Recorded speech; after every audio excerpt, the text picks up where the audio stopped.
Hey folks, Mike today with some thoughts here on Yakuza 5. So, I beat the game about an hour ago. This is actually my second try doing this video because I want to try and get it real short. So, since we're going to go spoiler free here, I'm going to load up Premium Adventure. And as you can see, I've got 34 hours and 36 minutes on this clear save, as in, completed the game, clear data, whatever you want to call it.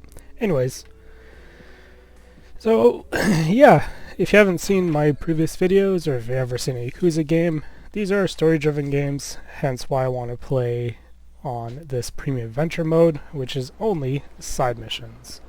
I don't want to spoil anything. I'm not going to talk about specifics story-wise, except for some super broad stuff.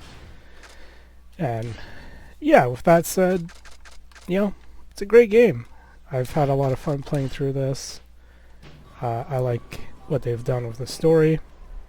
The non-specifics I'm going to talk about is basically this game has multiple different storylines that are all kind of intertwined and happening more or less at the same time. And so you get to play a lot of different characters that you get to experience some very different story bits, and basically you get to see how they by the end of the game you get to see how they all kind of intertwine with each other. I really liked what they've done with the story in this one. They did this story, 4 different storyline thing in a, well, I guess it's more than 4, but they did this multiple storyline thing in Yakuza 4, and it was pretty good, but the problem was that it felt very predictable in some ways. Like, I knew right off from the start, like, how these different storylines are tying up together, right? Like, I saw the end coming before it even came here. Whereas with this one, these storylines are very, very different from each other. Everything's very separate, and different towns as well, which is something kind of new. Some of the other games had a lot. Some of the older games were only in Kamurocho, which is the area we're in right now, and then they introduced maybe 1 or 2 areas. This one had 4 or 5. Something. Well, yeah, I guess it depends how you want to look at it. Each character basically had their own area, and a lot of stuff happening within that. So, all of that to say, this game feels a lot more ambitious than the other ones. 34-ish hours was my completion time. There's probably a couple hours in there, at least 2, 3, maybe even 4 hours of just in the pause menu, which probably still counts as playtime, maybe. Either way, it feels like that feels about right, though. As you can see, in terms of completion, only 8.16%. And this is all the side stuff, not side missions. The sub-stories are the side missions. You can see, other than Kiryu, most of them I didn't do many. But yeah, the completion list, I'm only in 16 out of 568 food items in the game, or drink items. Alright, no mini games, none of the hostess stuff, none of the side things. Like, I just didn't do a whole lot in this game, which is fine.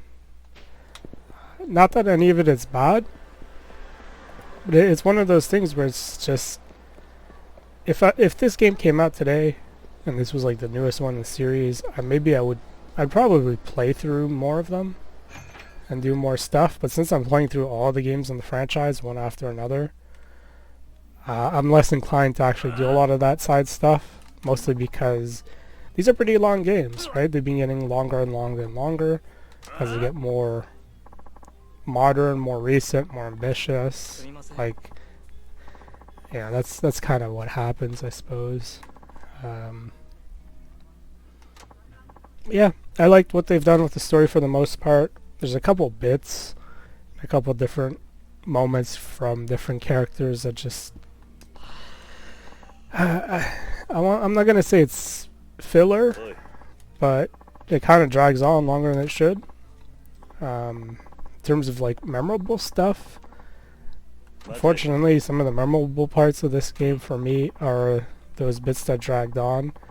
And what doesn't help is that at least my playthrough for this game was spread out over a real long period of time for various reasons.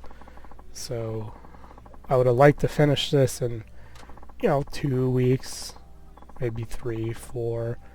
But I think I was over 6 weeks into this, and like almost a whole week at one point I didn't touch the game at all. Another week I only played maybe for an hour. Another week I only played for an hour or two, kind of thing. Like, yeah, a lot of gaps, which isn't ideal because I've forgotten a lot of bits here and there because, yeah, I went through pretty large periods of time not playing it. And in a sense, when I think about that, because of the way the different characters and the different chapters are set up, and with how long each of the character stories are, it really did make this feel almost like 4 different games, in a sense, because it's all so different, so disconnected from each other, right up till the end where everything comes together, which that's not a bad thing at all. It makes it really interesting, because it's one of those things where it'll inevitably come together. It's just how, what am I missing here? Because you're trying to figure out this mystery with everyone else at the same time. So, and yeah, it's a fun game. It's really enjoyable. Not perfect by any means. I think Yakuza 6 is going to be really interesting because that is on the newer game engine that I played with Kiwami 2. So that's going to be interesting, having another tech upgrade coming back that I've already experienced before, but I'll get to experience it again. And yeah, in terms of combat, you saw the combat there, nothing special, same as the previous couple games. It doesn't feel like the game pushes me to learn the moves or be particularly creative. There's definitely... Is this guy here? Yeah. So there's definitely a part of it that's like, hey, there are moments in this game that can get a little tough because I've literally not learned much at all. I just kind of do the same combos over and over and over. Sometimes it does click and I do the right thing for the right boss. Other times, yeah, I should be doing different stuff that I'm not doing. This game also does auto-assign your points when you level up, which maybe contributed to some of that, where because I'm not deciding where the points go and unlocking abilities myself, I definitely remember seeing like, hey, you unlocked this, this, and that, and it's like, oh, okay, cool. And then I forget about what I've unlocked within a couple seconds, because I didn't necessarily choose it. The game just was like, hey, this is the next ideal upgrade path, right? So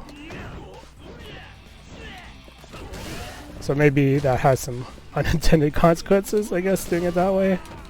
I don't know. But for the most part, there's only a couple parts of the game where I had a bit of a difficulty. And the nice thing is, if you actually do the side stuff, the game gets a lot easier because you're stronger, right? So that's kind of the other thing too. I barely did any side stuff on top of that. So yeah, at the end of the day, it's a good game. It's enjoyable. It's fun. If you've played previous Yakuza games, you should play this one. If you haven't, I would suggest start with one of the newer games. There's tons of characters in this one now. a lot of recurring characters where you can play this game. It's better if you know their history and kind of how they've come to be, right?